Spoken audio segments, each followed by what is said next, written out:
Welcome to Venus Transmissions. I'm Sadaf Tar. I've missed posting. I'm so glad to be back, settled into Loom and posting more. And this first video that I'm recording this week is Kundalini dangerous? And I want to talk about this. I just had a couple clients here. I did a private couples Kundalini yoga and meditation partner experience, a 3-hour yoga and meditation experience, a deepening of their intimacy. I mean, I'm getting teary-eyed. It was so beautiful. They were so grateful. The day that they were leaving, I ran into them in town, and just the radiance and the happiness, it was epic. But when I showed up for the session, I could tell that she was really kind of nervous, and they didn't know what to expect.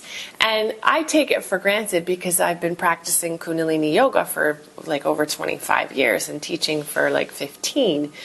And they asked a bunch of questions, and I'm going to address these topics that they asked in these videos, because firstly they thought I was showing up to do Kundalini activation, which is very different than Kundalini yoga. I'm going to talk about that in a different video. But one of the things they asked was, is Kundalini dangerous? Because there are all these videos online about Kundalini is dangerous and all this mysterious and fantastical information. So I'm going to give you a very grounded, knowledgeable video, just chock full of wisdom about what Kundalini energy is and the experience of it, different nuances, because we have different we are comprised of energetic bodies. And all of these energetic bodies can react and act in certain ways, and sometimes we get them confused. And we are very complex, yet very simple at the same time. So first things first, Venus Transmissions for my 5-day free voice activation course, just 5 to 10 minutes a day, exercises to open up the throat chakra and learn about the connection between the root, the solar plexus, the throat chakra. One of the most important things in our relationships and in our life is having strong communication. So check that out, aquarianyogi.net, for my online Kundalini yoga studio. It's on sale right now, and you can try it for free for 7 days. Okay. Is Kundalini dangerous? Well, first, let me tell you the difference between Kundalini and Kundalini yoga. So Kundalini yoga is a system that is ancient yoga. It's all 8 limbs of yoga. It's not really westernized. It's very traditional. It's very powerful. It's called the yoga of awareness, which is a really true and accurate way of describing it. The Kundalini energy is there's a serpent energy. What does that mean, the serpent energy? Well, the serpent is representative of transformation. I actually had this little snake earring in here for 2 years that I had gotten, this gold snake earring. And just in the last couple months, it kept falling out. And then I wouldn't even know it had fallen out, and then I would step on it and I would put it back in. And one of my friends recently said, "Oh, you must be done with that transformation." And I've been in a huge ego death for the past, and the only earring I had to replace it was a diamond stud. So the snake is representative of our consciousness transformation, the death of our ego. And Kundalini it's an energy that is our creative force It's the vehicle for the shifting of our consciousness. Everyone has it. It's the core of your creative force. It's the core of the energy that you experience here. That is the container for your consciousness. Is it dangerous in itself? Absolutely not. Not at all. It is the most magical, powerful, healing force that you are comprised of that connects you to all that is. Once you get past enough trauma and victim consciousness, you can really start to feel and see how all the experiences, all the people, all the things in your life are a part of you. And having a relationship with that energy is very important. So you hear these stories all the time. I hear it all the time in Tulum. People come here to Tulum, they're ready to be spiritual, and spirituality is what you do every day to love yourself and to be kind and to be conscious. That's spirituality. It's not crystal bowls. It's not what you wear. It's not what you chant. It's not how you look or what you're saying. It's none of that. That's not spirituality. We're all spiritual. We're amazing, powerful beings. So what happens is, Kundalini as the vehicle that helps you become aware and wakes you up out of this illusion and dream, the ego latches on to those statements like, oh, it's dangerous, stay away from that. But if you want to up your self-love, to open your heart, to have a connection to yourself spiritually, you have to have a good relationship with Kundalini energy. The things that happen when we hear like it's dangerous, what's happening in these situations is that someone's probably gone through a lot of trauma, and they have big energies stuck in their magnetic field that are getting triggered during a healing crisis. It could also be the pranic body, like waking up, expanding. We're comprised of these 10 energetic bodies. The pranic body, the aura, the arc line, the subtle body, the soul body. And they all have their own function. They all have their own experience. So sometimes when people have a Kundalini awakening, it's not necessarily a Kundalini awakening. Kundalini awakening, it's not something that happens in a moment. It's an undulating, cyclical process. It keeps opening you up to wisdom, opening you up to self-love. And yeah, sometimes you can have these leaps ahead, where you really have a big shift over a few months or a year or two. But then maybe you kind of like go back a little bit. You're reassessing everything, especially depending on what the astrological alignments are.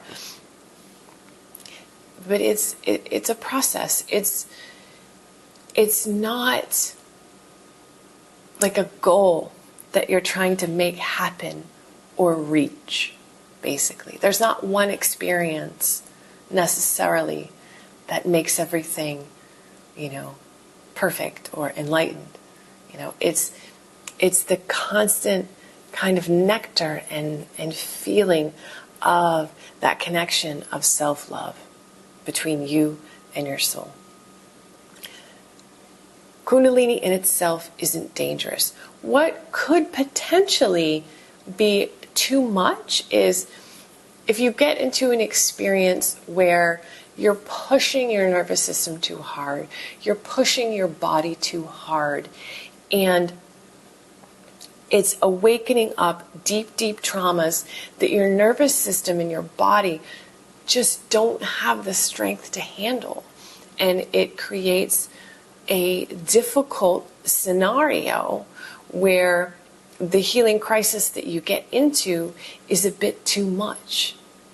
That can be a common scenario, especially when you try to force things by too much meditation, too much yoga, too much hallucinogenics and plant medicine, that can happen. That is definitely something that can happen. That's why when we talk about Kundalini yoga, we don't suggest mixing it with any medicines at the same time. Maybe some breath work, sure. I can't really speak to the medicines, to be honest. Even though I live in Tulum and I see a lot of it, I'm a Kundalini yoga teacher, and Kundalini yoga is a system that addresses strengthening the nervous system,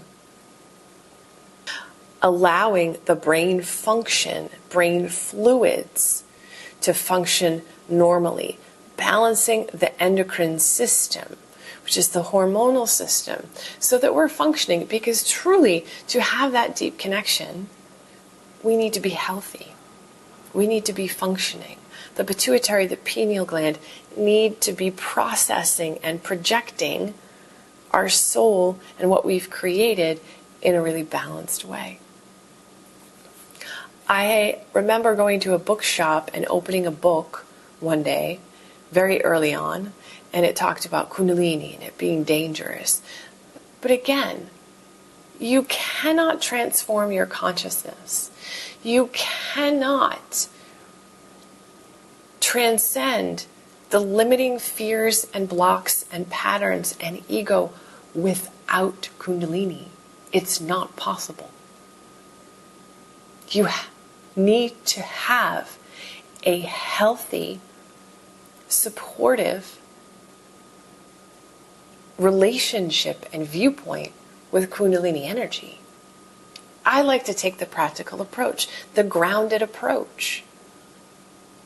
Don't let your ego keep you away from the most beautiful energy that you are, that will bring you and deliver you to your own self-love. Don't allow the ego to feed your fears. Patience, trust, learning to recognize the voice of your intuition and the voice of the inner child that is in fear. Take your time. And if you have, I do know people that have had, like my dad, he had a stroke. And that stroke woke him up energetically. That was almost kind of like, in a way, a Kundalini awakening, even though it was a blood clot. It pushed his energy so much. And he doesn't remember anything, but he pretty much died. And he was on a ventilator. When he woke up, he was a different man, completely. More of his true essence he was able to express. And all the man did for the next 15 years of his life was cry. That's how much repressed anger and pain he had been dealing with that masked his true nature. So those are the kind of big energetic shifts.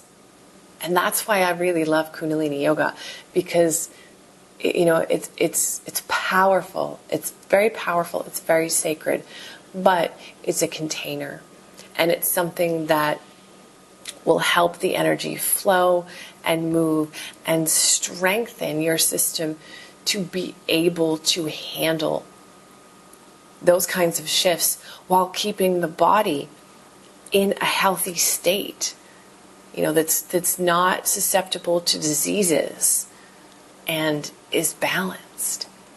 So if you have any questions about Kundalini energy or Kundalini yoga, please leave them in the comments. And aquarianyogi.net, please go try for 7 days for free my online yoga studio. Sat Nam.